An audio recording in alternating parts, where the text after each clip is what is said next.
क्या आप जानते हैं, द्वापर युग में भगवान श्री कृष्ण ने ऐसा उपदेश दिया था जिसे हर माता पिता को अपने बच्चों को जरूर सिखाना चाहिए। हम सब अपने बच्चों को पढ़ाई लिखाई, अच्छे कपड़े और सुख सुविधाएं तो देना चाहते हैं, लेकिन क्या हम उन्हें वो शिक्षा देते हैं जो जीवन भर उनका साथ दे? आज की इस कहानी में आप सुनेंगे कृष्ण का वो अनोखा प्रसंग जहां उन्होंने यशोदा जी को बताया कि बच्चों को सबसे पहले सत्य, धैर्य और धर्म सिखाना चाहिए, क्योंकि झूठ से मिली जीत टिकती नहीं, लेकिन सत्य पर टिके रहने वाली हार भी अंत में विजय बन जाती है। तो आइए सुनते हैं वो दिव्य कथा जो हर माता पिता को अपने बच्चों तक पहुंचानी चाहिए। द्वापर युग की धरती, जहां धर्म और अधर्म का संतुलन धीरे धीरे डगमगाने लगा था। लोग लोभ, मोह और अहंकार में बंध कर अपने सच्चे कर्तव्य से भटकते जा रहे थे। ऋषि मुनि अपने आश्रमों में यज्ञ करते हुए भी असुरों की बढ़ती शक्ति से व्याकुल थे। हर ओर अन्याय और अत्याचार की लहर चल रही थी। और इसी समय ब्रजभूमि, गोकुल, नंदगांव और वृंदावन की पवित्र भूमि पर अद्भुत आनंद और दिव्यता का वातावरण फैला हुआ था। नंदगांव का हर घर हरे भरे खेतों से घिरा हुआ था, जिनमें गायें शांति से चरती। उनकी घंटियों की मधुर झंकार वातावरण को संगीत से भर देती। गांव के बच्चे मिट्टी में खेलते, तालाब के किनारे हंसी ठिठोली करते और ग्वालबाल गायों को चराने जाते। इस गांव का मुखिया था नंद बाबा।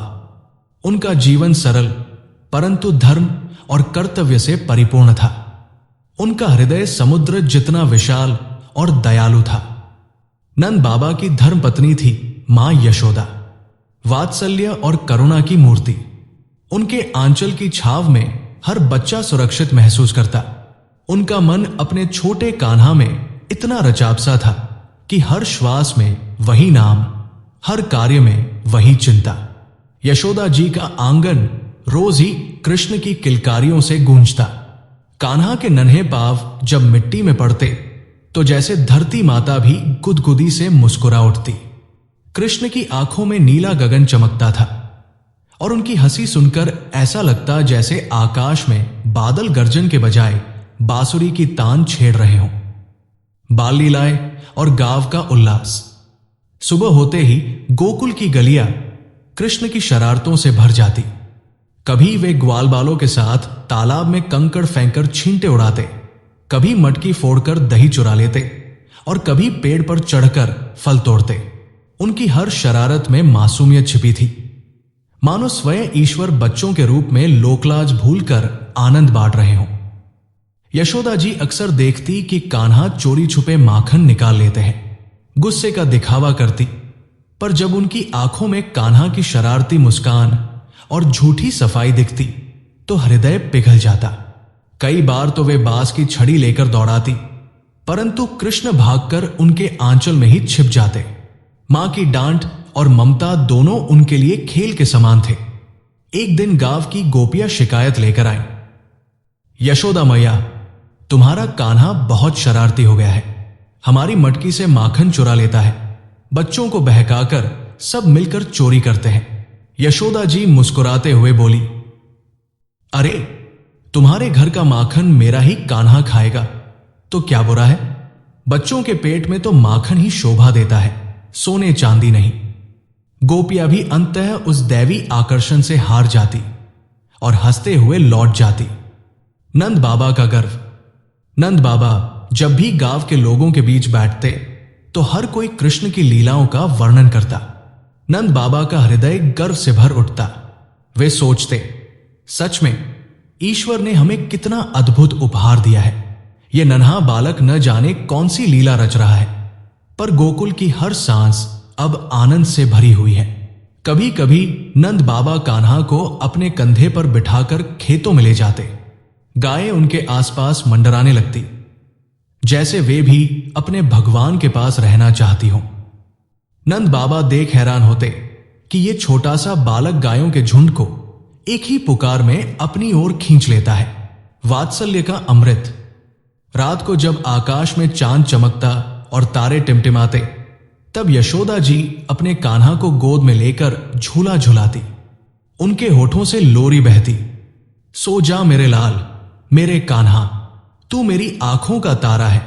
कृष्ण की नन्ही हथेलियां उनकी उंगलियां पकड़ लेती और यशोदा जी का हृदय उमंग से भर जाता।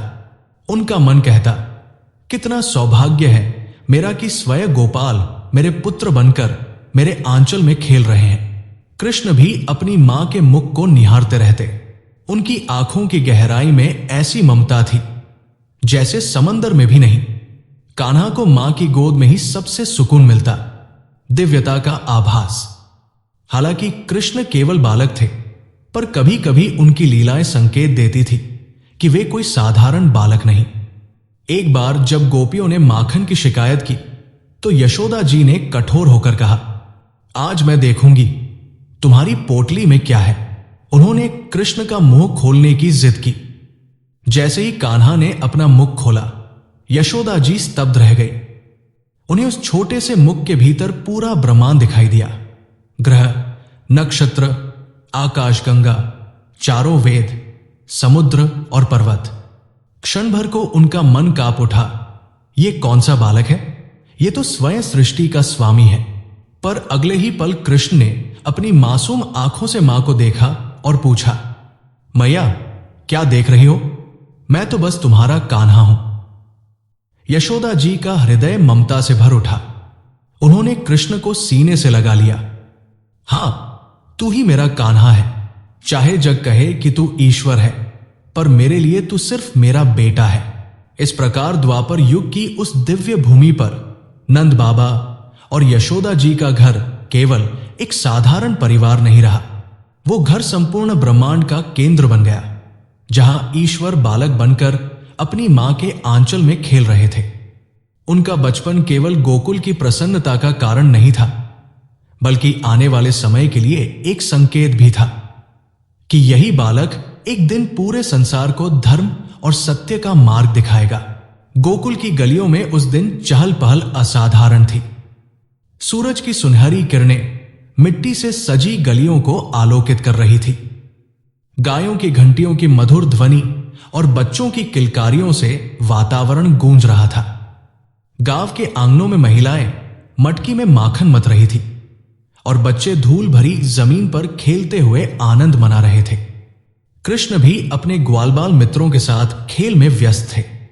खेल था गेंद छूकर भागना और पकड़ में ना आना। बच्चे नियम बनाते कि जो पकड़ा जाएगा वही अगली बार दूसरों को छुएगा। कृष्ण तेजी से दौड़ते, उनकी पैरों की पायल झंकारती और उनकी आंखों में शरारत चमकती। परंतु खेल में कुछ बच्चे चालाकी करने लगे। जब वे पकड़े जाते तो झूठ बोल देते, नहीं मुझे तो छुआ ही नहीं गया, और बाकी बच्चों को भी बहला फुसलाकर अपने पक्ष में कर लेते। कृष्ण ये सब देखते रहे, पर कुछ बोले नहीं। वे जानते थे कि झूठ से मिली जीत क्षणिक है। वे हंसते हुए पीछे हट जाते और हार मान लेते। यशोदा जी का प्रश्न। खेल के बाद सब बच्चे घर लौट गए। कृष्ण भी धूल से लथपथ आंगन में आए। यशोदा जी ने उन्हें देखा तो कपड़े झाड़ते हुए पूछा, कान्हा आज फिर तुम हार गए? मैं देख रही हूं, जब जब खेल होता है तुम हार मान लेते हो। क्या तुम जीतना नहीं चाहते? कृष्ण ने मासूमियत से मुस्कुराते हुए कहा, मैया जीत तो चाहता हूं, परंतु झूठ बोलकर मिली जीत से क्या होगा? मेरे लिए तो सत्य पर टिके रहना ही असली जीत है। यशोदा जी ने आश्चर्य से पूछा, लेकिन बेटा जब सब बच्चे झूठ बोलकर जीत रहे थे तब तुम क्यों नहीं बोले? तुम भी तो कह सकते थे कि तुम छुए ही नहीं गए। कृष्ण ने शांत स्वर में उत्तर दिया, मैया झूठ से मिली जीत केवल कुछ क्षण का सुख देती है, पर मन को संतोष नहीं मिलता। जो हार सत्य के साथ मिलती है वही अंत में बड़ी विजय बनती है। गांव के बच्चों का सबक।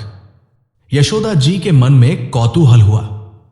वे बोली, लेकिन बेटा बाकी बच्चे तो अब जीत का आनंद ले रहे हैं, उन्हें कोई चिंता नहीं है। कृष्ण हंसकर बोले, मैया खेल की जीत तो आज है, पर कल जब सच सामने आएगा तो उनका मन ही उन्हें दोष देगा। मन की हार सबसे बड़ी हार होती है। झूठ से मिली जीत टिकती नहीं। सच देर से सही, पर जीतता जरूर है। ये कहते हुए कृष्ण ने एक उदाहरण दिया। उन्होंने तालाब से मिट्टी की 2 छोटी पोटलियां बनाई। एक पोटली के भीतर पत्थर रखा और दूसरी में फूल। फिर दोनों को पानी में डाला। पत्थर वाली पोटली भारी थी, वो तुरंत डूब गई। फूल वाली पोटली धीरे धीरे तैरती रही और फिर ऊपर आ गई। कृष्ण ने कहा, मैया, झूठ पत्थर की तरह है, पहले मजबूत लगता है पर अंत में नीचे गिरा देता है। सत्य फूल की तरह है, हल्का और कोमल होता है, पर अंत सतह पर आकर सबको दिख जाता है। यही कारण है कि मैं हार स्वीकार कर लेता हूं, पर झूठ से जीत नहीं चाहता। यशोदा जी का भावुक होना। यशोदा जी की आंखें भर आई। उन्होंने कान्हा को गले से लगा लिया। बेटा, तू तो छोटा है, पर तेरी बातों में गहरी सीख छिपी है। सचमुच अगर हर बच्चा सत्य का मूल्य समझे तो न तो खेल में झगड़े हो, न बड़े होकर जीवन में अन्याय। कृष्ण ने अपनी नन्ही हथेलियों से मां के आंसू पोंछे और हंसकर बोले, मैया, जब जब लोग झूठ के सहारे जीतेंगे, मैं उन्हें यही सीख दूंगा। सत्य की राह कठिन हो सकती है, पर वही सच्ची विजय दिलाती है। गांव में चर्चा। दूसरे दिन गांव के बच्चे फिर खेलने आए। कृष्ण की बातें यशोदा जी ने गांव की कुछ माताओं को बताई। धीरे धीरे ये बात सब बच्चों तक पहुंच गई। कुछ बच्चे मन ही मन लज्जित हुए। उन्हें एहसास हुआ कि उन्होंने झूठ बोलकर जो जीत पाई वो वास्तव में खोखली थी। अगली बार खेल हुआ तो बच्चों ने नियम मानकर बिना झूठ बोले खेल खेला। जो पकड़ा गया उसने ईमानदारी से स्वीकार किया, और जब कृष्ण जीते तो सबने मिलकर ताली बजाई। उस दिन से गांव के बच्चों ने ठान लिया कि वे झूठ बोलकर जीत हासिल नहीं करेंगे। उपदेश की गूंज। यशोदा जी ने मन ही मन सोचा, यह कोई साधारण बालक नहीं है, यह तो स्वयं धर्म का अवतार है। इसकी हर बात जीवन का मार्गदर्शन करती है। शायद यही कारण है कि इसे लीलाओं के लिए धरती पर भेजा गया है। गांव की औरतें कहती, यशोदा, तेरा कान्हा बड़ा अद्भुत है। उसकी बातें हमारे बच्चों के लिए शिक्षा बन गई है। सचमुच बच्चों को सिर्फ खेल खेल में नहीं, बल्कि सत्य और धर्म की राह पर चलना भी सीखना चाहिए। इस प्रकार गोकुल की उस घटना ने न केवल कृष्ण के मित्रों को, बल्कि पूरे गांव को सत्य का महत्व सिखा दिया। कृष्ण ने सरल शब्दों और खेल की मिसाल से समझा दिया कि झूठ पर बनी जीत केवल क्षणिक होती है, जबकि सत्य की नींव पर बनी हार भी एक दिन सच्ची विजय में बदल जाती है। माता पिता के लिए यह संदेश छिपा था कि वे अपने बच्चों को केवल जीत हार के खेल न सिखाएं, बल्कि यह भी सिखाएं कि सत्य और ईमानदारी ही जीवन की असली जीत है। गोकुल का आंगन उस दिन चांदनी से नहाया हुआ था। रात का सन्नाटा केवल झिंगुरों की धीमी गुनगुनाहट और दूर से आती बांसुरी की मधुर ध्वनि से टूट रहा था। कृष्ण मां यशोदा की गोद में बैठे थे। दिन भर की शरारतों और खेलकूद के बाद भी उनकी आंखों में असीम ऊर्जा और गहराई थी। यशोदा जी का मन अब भी उस बात में अटका था, क्यों उनका कान्हा हमेशा हार मान लेता है, जबकि थोड़ी सी चालाकी करके आसानी से जीत सकता है।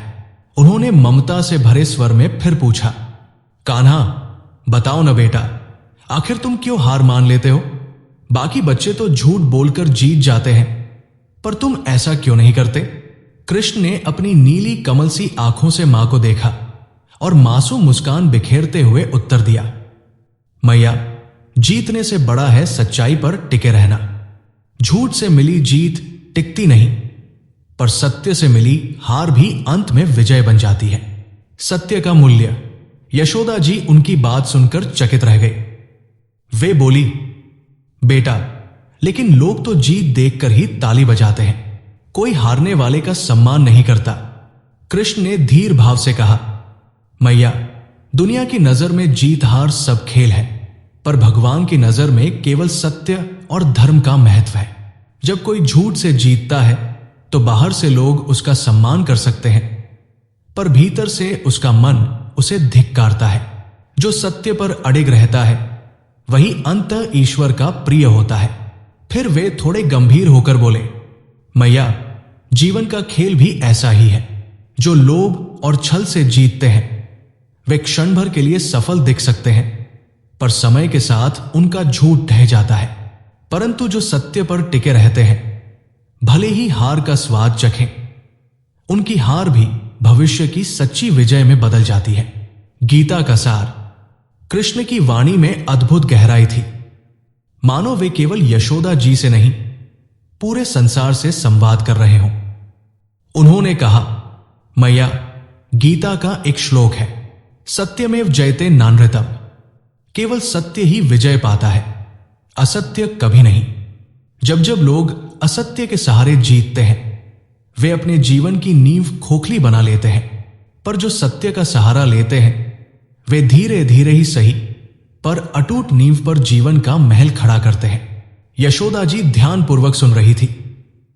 कृष्ण आगे बोले, मैया, आपने देखा ना, जब बच्चे झूठ बोले तो खेल जीत गए, पर उनका मन भीतर से भयभीत था कि कोई सच न जान ले। यही असत्य की परछाई है। वो बाहर से चमकता है, पर भीतर से अंधकार फैलाता है। सत्य इसके विपरीत है। वो बाहर से कठिन और कठोर लगता है, पर भीतर से शांति और प्रकाश देता है। छोटे उदाहरण, बड़ी सीख।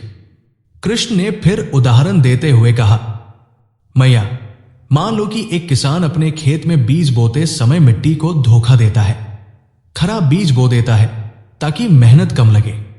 क्या उसे अच्छी फसल मिलेगी? नहीं मैया, खेत तो वही लौट आएगा जो हमने उसमें डाला है। जीवन भी ऐसा ही है। अगर हम झूठ बोएंगे तो दुख की फसल काटनी पड़ेगी, पर अगर हम सत्य बोएंगे, भले ही शुरुआत में कठिनाई हो, पर अंततः जीवन सुख और शांति देगा। यशोदा जी ने भावुक होकर कहा, बेटा, तुम तो छोटे हो, पर तुम्हारी बातें ऋषि मुनियों जैसी लगती हैं। ये बुद्धि तुम्हें कहां से आती है?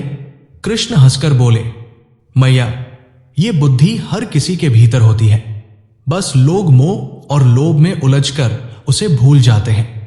बच्चे ही सच्चाई को सबसे जल्दी समझ सकते हैं, अगर माता पिता उन्हें सही मार्ग दिखाए। माता पिता के लिए संदेश। कृष्ण ने मां का हाथ पकड़कर धीरे से कहा, मैया, अगर हर माता पिता अपने बच्चों को केवल जीतना ही सिखाएंगे तो वे झूठ और चालाकी की राह पकड़ लेंगे, पर यदि वे उन्हें सत्य, धैर्य और ईमानदारी सिखाएंगे तो उनके बच्चे बड़े होकर चाहे हारें या जीते, पर जीवन भर सम्मान पाएंगे।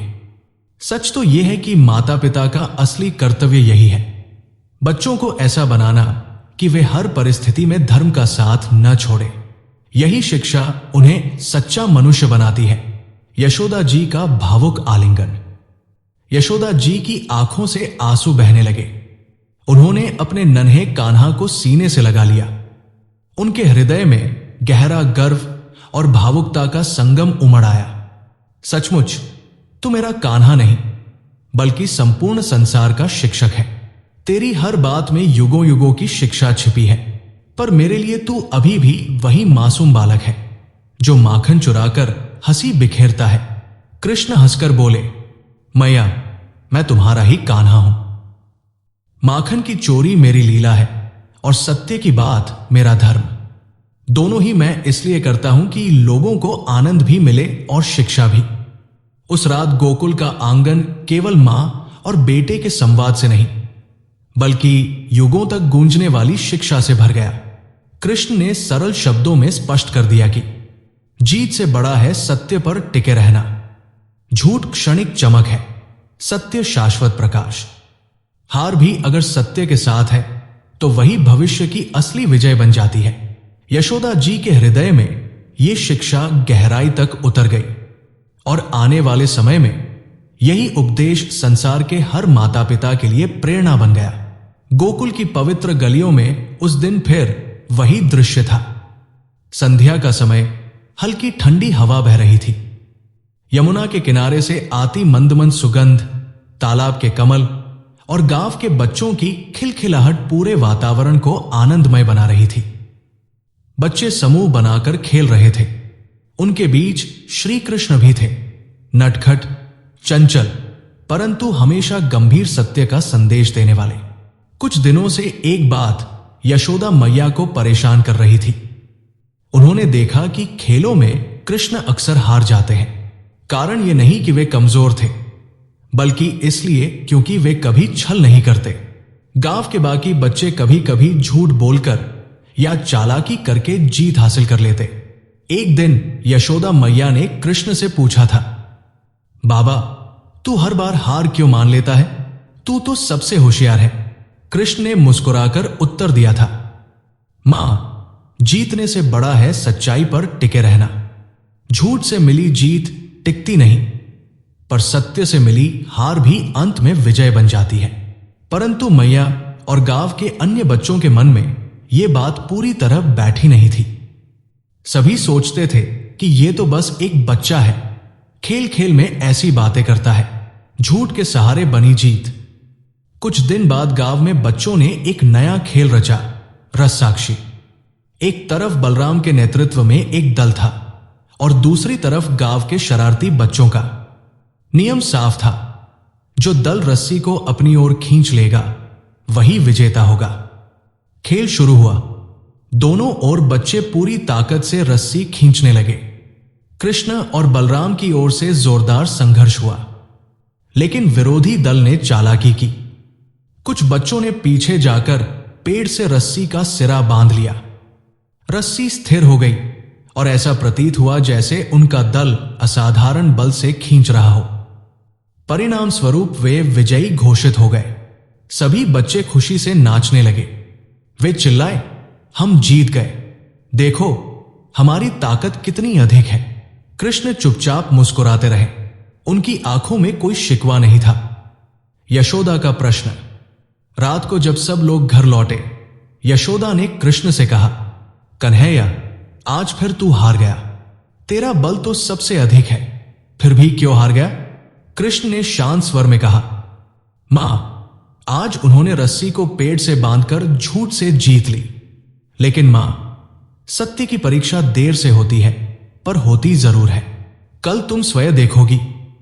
यशोदा ने सोचा, यह बालक तो बड़ी गहरी बातें करता है। अगली सुबह चमत्कार की शुरुआत।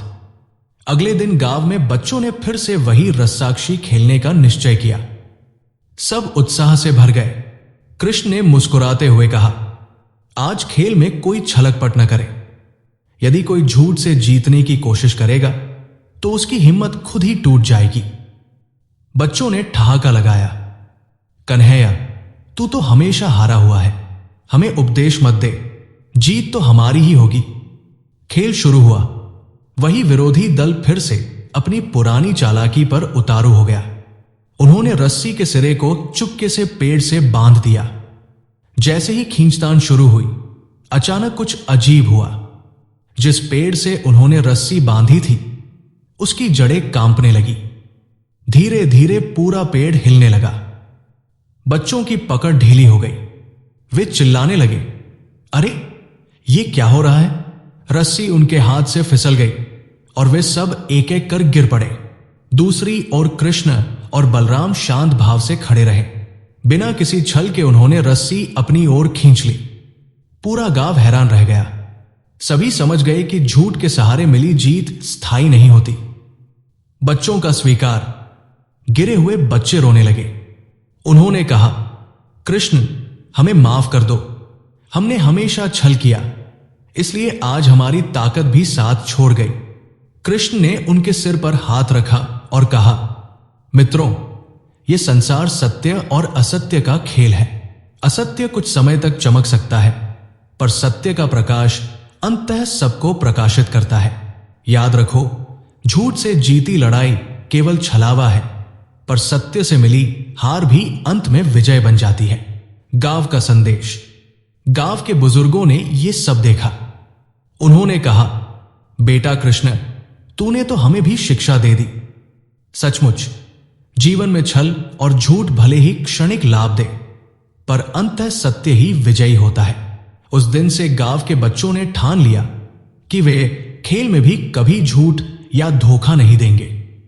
यशोदा का हृदय भावुक। यशोदा ने अपने लाल को गले लगाते हुए कहा, लल्ला, तू तो मेरा छोटा सा बच्चा है, पर तेरे मुख से निकली बातें अमृत से भी मधुर है। सचमुच तू ही तो सबका मार्गदर्शक है। कृष्ण हंस पड़े। उन्होंने धीरे से मैया के गाल पर हाथ रखकर कहा, मां, सत्य को मानने वाला कभी हारता नहीं, बस समय उसके साथ खेलता है।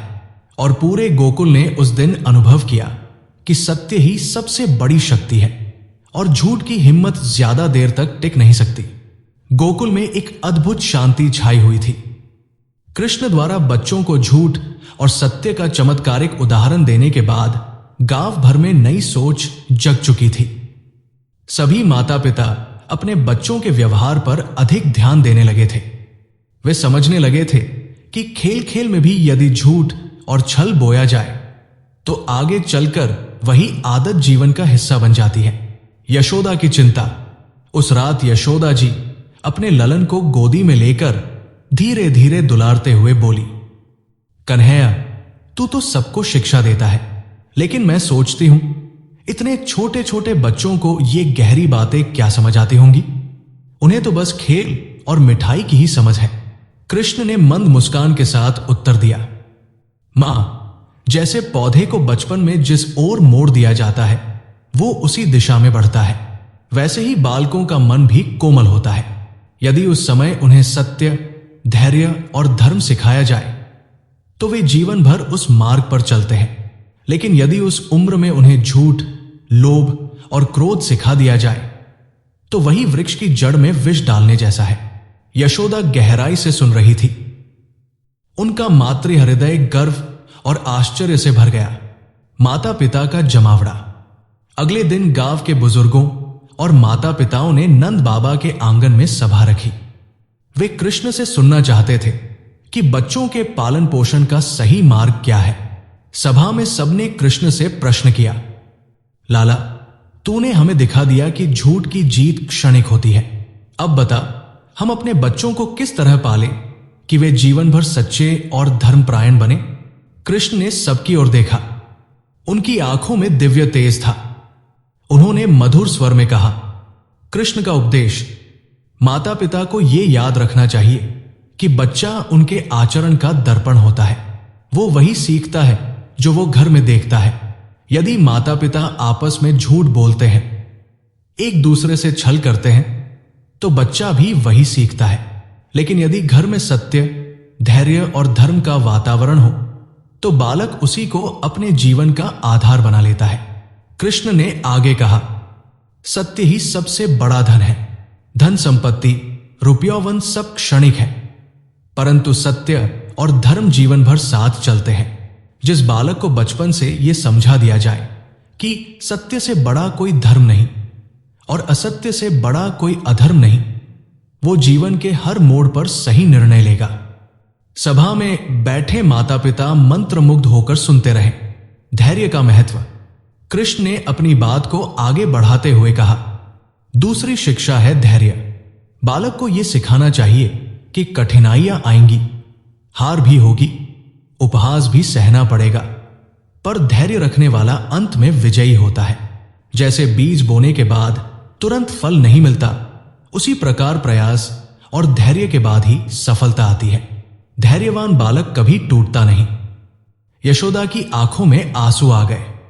उन्हें याद आया कि कृष्ण स्वयं अक्सर खेलों में हार मान लेते, पर मन में कभी विचलित नहीं होते।